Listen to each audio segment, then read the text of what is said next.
साथियों नमस्कार। आज के इस वीडियो में हम बात करेंगे इस संसार के सबसे बड़े सत्य यानी मृत्यु और आत्मा के सबसे बड़े रहस्य के बारे में। कुछ ऐसे रहस्य जिन्हें जानना हम सभी के लिए आवश्यक है। हम आपको बताएंगे कि किसी की मृत्यु के बाद उसकी आत्मा के साथ आखिर क्या होता है। लेकिन हम वीडियो की शुरुआत करें उससे पहले हम आपसे इस चैनल को सब्सक्राइब करने का आग्रह करते हैं ताकि हमारे वीडियो के नोटिफिकेशन आपको लगातार मिलते रहें। तो चलिए बात करते हैं इस संसार के सबसे बड़े सत्य और आत्मा के सबसे बड़े रहस्य के बारे में। साथियों, यह बात तो आप भी जानते ही हैं कि अगर संसार में कोई सबसे बड़ा सत्य है तो वह है मृत्यु। यह एक ऐसा सत्य है जिसे चाह कर भी कोई टाल नहीं सकता। चाहे राजा हो या रंक, अमीर हो या गरीब, इस संसार में जो भी आता है उसे एक न एक दिन जाना ही होता है।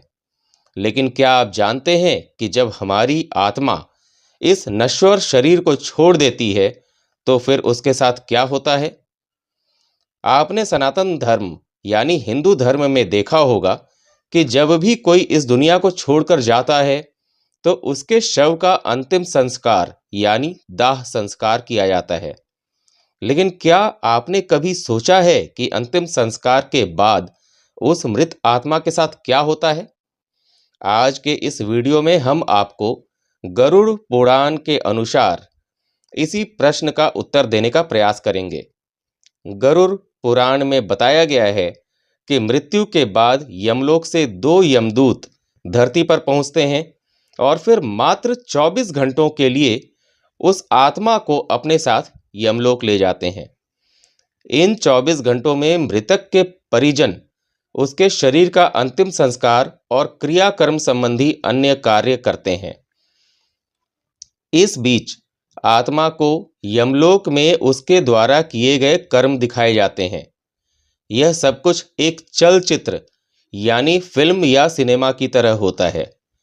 इसके बाद यमदूत आत्मा को वापस उसी स्थान पर लाकर छोड़ देते हैं जहां उसने अपने शरीर को छोड़ा था।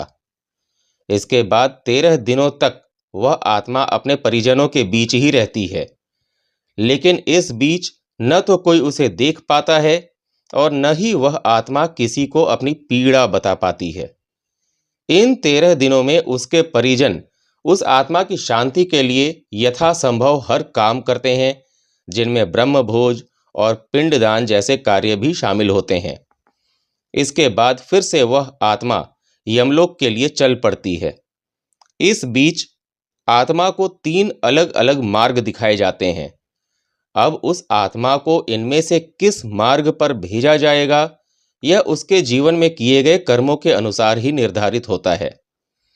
उस आत्मा को दिखाए गए तीनों मार्गों में पहला होता है अर्ची मार्ग, जिसे देवलोक की यात्रा का मार्ग माना जाता है।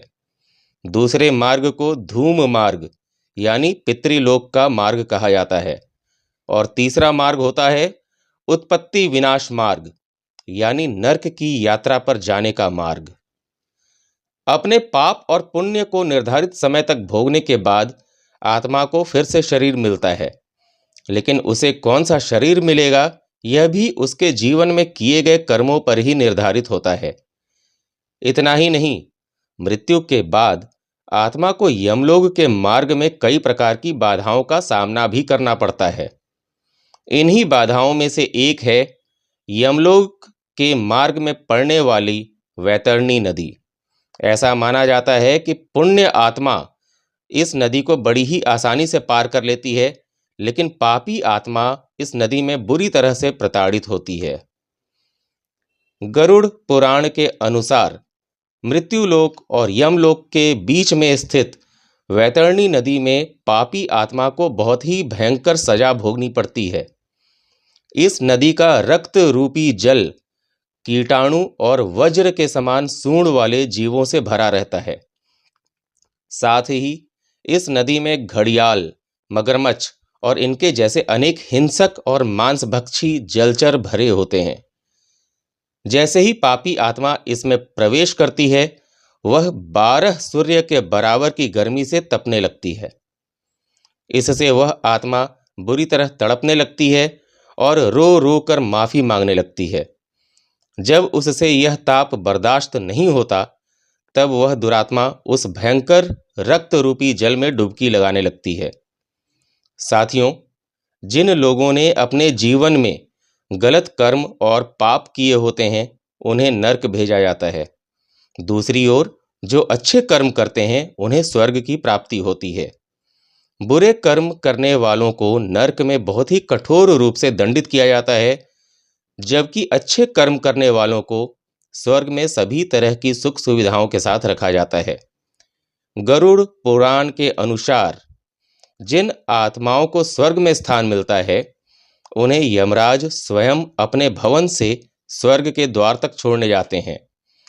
वहां स्वर्ग की अप्सराएं उनका स्वागत करती हैं।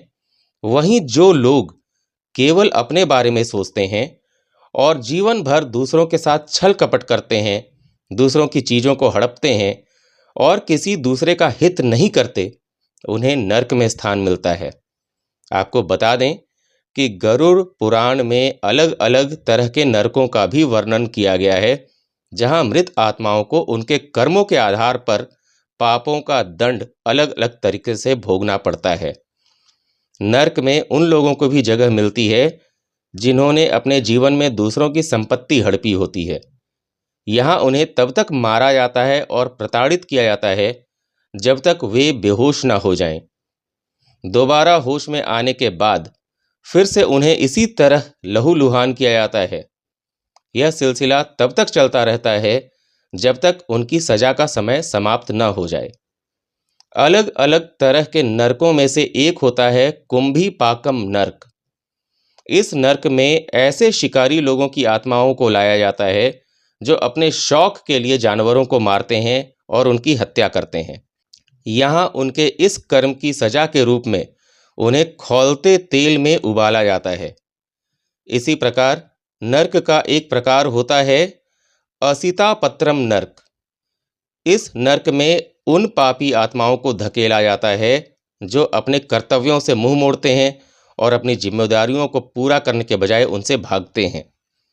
इस नरक में ऐसे लोगों की आत्माओं को फेंक दिया जाता है। यहाँ उन्हें तब तक चाकुओं से छलनी किया जाता है जब तक वे बेहोश ना हो जाएं। इसके बाद होश में आने के बाद उन्हें फिर इसी तरह चाकुओं से छलनी करके प्रताड़ित किया जाता है। यह सिलसिला उनकी सजा का समय समाप्त होने तक लगातार चलता ही रहता है। साथियों, इसी तरह गरुड़ पुराण में एक और नरक का वर्णन है जिसे कलासूत्रम नरक कहा जाता है। यहाँ उन आत्माओं को लाया जाता है जिन्होंने अपने जीवन में कभी बड़ों का आदर सम्मान नहीं किया होता। इस नरक में बुरे कर्मों की सजा देने के लिए अत्यधिक और असहनीय गर्मी में तब तक रखा जाता है जब तक उनकी सजा का समय पूरा नहीं हो जाता। तो साथियों, इस वीडियो में आपने देखा कि अंतिम संस्कार के बाद आत्मा के साथ क्या होता है। इसके साथ ही आपने यह भी देखा कि आत्मा को किस हिसाब से स्वर्ग या नरक में स्थान मिलता है। तो आज की वीडियो में बस इतना ही। हमें उम्मीद है कि इस वीडियो में दी गई जानकारी आपको पसंद आई होगी। ऐसी ही जानकारी लगातार पाने के लिए हमारे चैनल को सब्सक्राइब करने का ध्यान रखें और हमारे वीडियो को लाइक और शेयर करते रहें। तो मिलते हैं अगले वीडियो में। नमस्कार।